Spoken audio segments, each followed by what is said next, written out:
I've made you this video as a follow-up to my recent workshop, which is about justified anger, how to harness and manage justified anger. And this video is about forgiveness. So if you haven't watched my recording about justified anger, you might want to go and watch that too. But forgiveness is a complex subject. And I really want to throw out one myth straight away around forgiveness. So most people who are thinking about needing to forgive someone make the mistake of jumping straight to forgiveness. And actually, there's a long and winding path that leads to forgiveness that I want to map out for you in this video today. But if you're feeling like you're stuck with some difficult emotions, perhaps a relationship that's really not worked for you, or somebody who's behaved really badly towards you or your family, or you're really stuck around some of these challenging world issues and forgiveness feels like a really difficult thing to do, but you're also aware that it's holding you back, that you're ruminating, that you're holding grudges, then this video is going to be helpful for you. I'm afraid I can't remember who said this, but I'm going to quote them anyway. Forgiveness is letting go of all hope for a better past. Giving up hope for a better past is really what forgiveness is all about. And when I heard that phrase, I thought it was useful because it's a reminder that we can't change the past. We might want to, and we might rail and spend a lot of time in our minds thinking about what could have been, should have been, what somebody didn't do that you wanted them to do. And that's very painful. If you've got regrets or if you've got someone who's really hurt you, it's very painful feeling stuck in that process of like, why couldn't it be different? But the path to forgiveness is about letting go of all hope of a better past. In other words, accepting that the past is the past. But if you're feeling a little bit kind of challenged or triggered by what I've just said there, just bear with me because I want to map out the path for you. And actually, the first and very important step onto the beginnings of a path towards forgiveness is to open up to the pain. If you haven't fully noticed and connected with the part of you that is hurt, angry, really distressed maybe, then trying to jump further along the path is going to be impossible for you because your subconscious mind is still waiting for that acknowledgement, is still waiting to heal the pain. Now, you might need some support with doing that, but the awareness and the ability to turn towards what you've experienced and to say, ouch, this hurts. This has been incredibly difficult for me.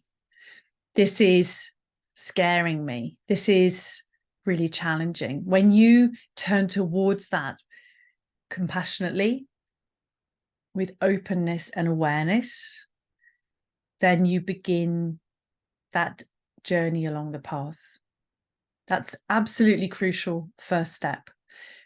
I so often, dealing with clients, speaking to members of the public, I notice that we have a lovely tendency as humans to try and leapfrog the pain and get straight to, I should forgive this person. And of course we can't. So if you're not sure how to open to the pain and the discomfort, how to handle those difficult emotions, comment, message me. We can have a conversation. It's an absolutely crucial first step. The second step, when you begin to open to what you've experienced, is using the skills of self-compassion. You can actually support yourself through difficulty. And believe me, I've been in some very difficult situations, actually in the very recent past, where, situations where you feel like your heart is breaking, where you're worried that the situation will destroy you. You can use the skills of self-compassion, turning towards the difficulty, reminding yourself, supporting yourself, giving yourself what you need in order for you to keep going, not to get rid of the difficulty because it's still there, but to get through the difficulty. So again, those are skills that I can go into in greater detail, but they're absolutely essential on the path to forgiveness. The third step is to be prepared to look for the wisdom and the learning in this situation. And that is sometimes difficult because our ego mind wants to jump. I'm laughing because our minds are quite funny, but we want to jump to justifying our position. I'm right, you're wrong. That we're better than someone else. The ego mind just loves doing that. Or, as you'll have heard in my Justified Anger workshop, the ego mind also loves to do the opposite, which is I'm wrong to feel this.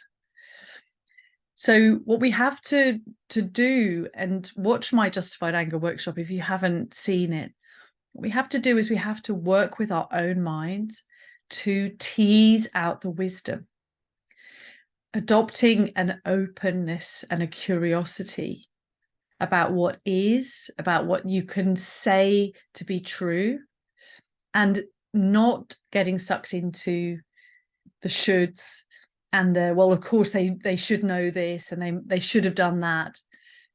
We can rarely say those things with certainty. We can never say what's in someone else's mind. So avoiding that trap and digging out the wisdom. What's the learning in this situation that you're thinking that you might need to think about forgiving someone for? Is there a pattern? Have you been in this situation before? Does it feel a bit familiar? Is there a red flag that you kept ignoring, overlooked? Is there a pattern within yourself that you have allowed yourself to stay within a dynamic that was harmful to you because perhaps you wanted to believe it was going to be okay? Completely understandable, no judgment, but the wisdom in there is actually it's time to see the truth. It's actually time to see what's really going on here, rather than hoping and hoping and hoping that this is going to somehow turn out differently and better. Wisdom seeking is uncomfortable. And I'll be really honest with you, seeking the wisdom in difficult situations where forgiveness is required can also be quite disorientating. You have to be prepared to let go of what you thought you knew. You have to be prepared to completely open your mind to potential different perspectives. It's challenging, but it's possible. And as you can see, we're just a couple of steps along this path towards forgiveness. If you've managed to spend time digging at the wisdom, and you've also managed to avoid falling into the trap of positioning yourself from the ego mind, the justifying your position, I'm so angry, they're so bad, and you've managed to work out what you can say to be true, what you know to be true, as opposed to the stories that your mind wants to make up, only then are you in the position, so I can't get my words out today, in the position to think about beginning to forgive. Can you see how many steps we've taken before you even think about that? And again, in my experience, you might want to get to the point of forgiveness. You might rush yourself to that point because it kind of makes you feel better as a person. to be like, oh yes, I've forgiven, you know, I've worked this through and I've forgiven. And my experience of this is that it's really important to wait and to hold yourself back long enough to check what you've learned. What more do I need to learn? You know, one of the phrases I share with my clients is, you know, as you go to bed at night, asking the question, you know, show me the truth before you go to sleep. And it's really interesting what comes up in your dreams, what insights will appear.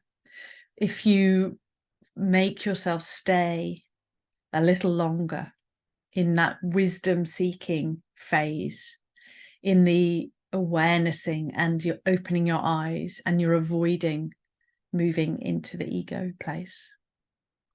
It's really important. It's so tempting because we want to put the badge on, don't we? Yeah, but there was a bad situation, but I've forgiven them. And then you go back to ruminating.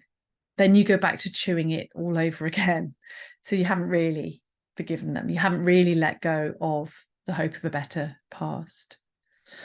And there is a final crucial step, a final crucial wisdom, which is around your responsibility to yourself and others to protect from this happening again.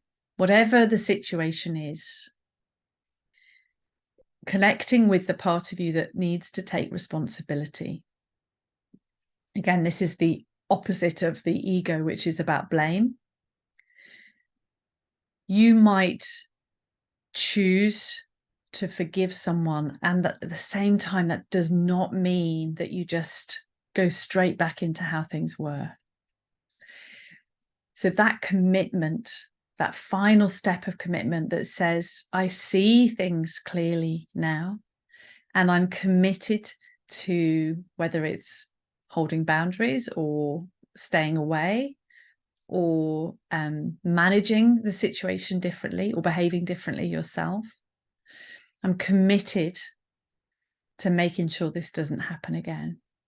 That final step is also really crucial.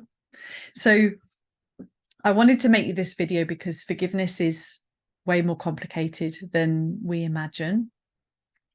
And if you're finding it hard, you're not alone. But I also wanted to give you a roadmap, and I really encourage you to go back through the steps and notice where have I not quite done that step yet? Where am I stuck? Where do I need to spend a little bit more time working this through? I hope you find this really helpful. Let me know in your comments, connect with me, subscribe if you'd like to see my other videos as they come up. I'll see you soon.